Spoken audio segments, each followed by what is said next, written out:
पश्चिम नहीं है, ये पूर्वांचल है। सबसे गरीब क्षेत्र है, सबसे गरीब क्षेत्र है।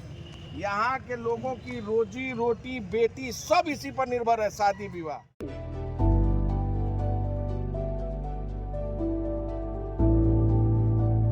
नगर का यही चीनी मिल है जहाँ पर 9, 17 और 27 का खेल चल रहा है। बाकी आप ढाड़ा में चले जाइए, वहाँ कोई व्यवस्था ऐसी नहीं है। दूसरे अन्य जनपदों में चले जाइए, जितना गन्ना लेके जाते हैं उतना तौल हो जा रहा है। आखिर हम इस मार को क्यों झेलें?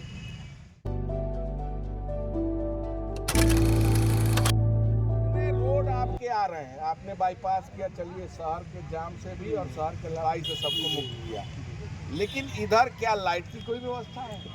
कहीं कहीं रुक के बैठ के बातचीत करने का कोई व्यवस्था है? कौन करेगा? किसके यहाँ लेके आ रहे हैं? जिसके घर में जब कोई भी चीज़ लेके आई जाती है तो उसकी जिम्मेदारी होती है कि उसका देख रेख करे, उसकी सुरक्षा दे, उसको व्यवस्था दे, उसकी सारी औपचारिकताएं पूर्ण करे। चलिए 19-20 होता है, यहाँ तो 100 और 5 बचा है। ये भी नहीं है कि 100 और 5, 100, 90 रहता, 80 रहता, 70 रहता मान लेते, तो कोई सुविधा नहीं है। इसका निराकरण तो आपको करना पड़ेगा।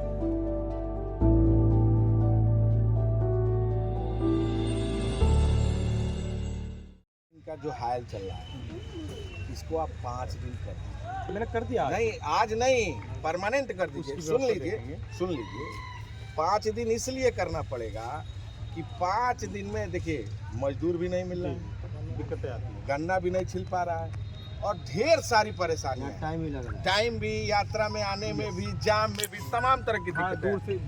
जो नियम लिखा है 3 दिन का, उसमें एक लाइन और नीचे पढ़िएगा, स्पष्ट रूप से लिखा है कि 3 दिन के अलावा अगर कोई ऐसी परेशानी आती है तो फैक्ट्री और यूनियन तय कर सकता है उसको अपने अनुसार नियम बनाने के लिए।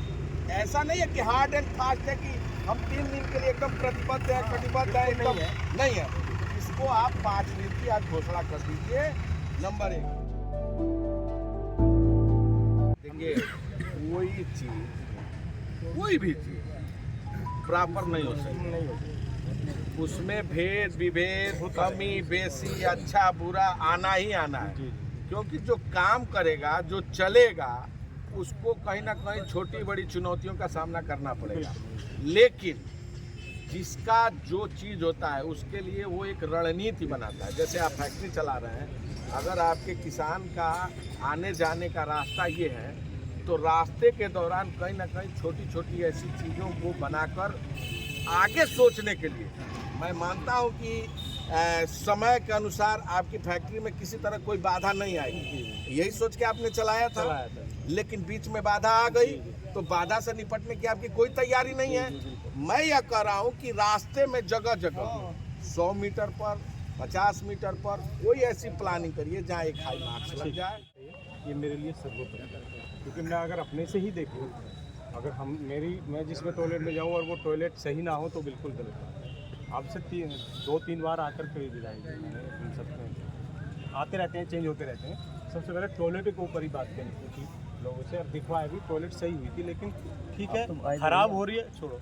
सुनिए कि आप सब किसान हैं, हमारे लिए जो है सर्वोपरि किसान ही है जी। और सही बात है आपकी, जब तक हम इनकी व्यवस्था सही नहीं रखेंगे तो दिक्कतें आएंगी।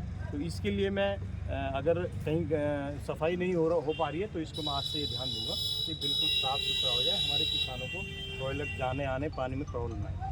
कुछ भी प्रॉब्लम आई, क्या टोटी किसी ने चुरा ली, ये कर ली, बल्कि आप लोग अगर उस दिन होंगे परसों, तो मैंने क्या कि रोज़ लगाइए और रोज़ उतरवाइए।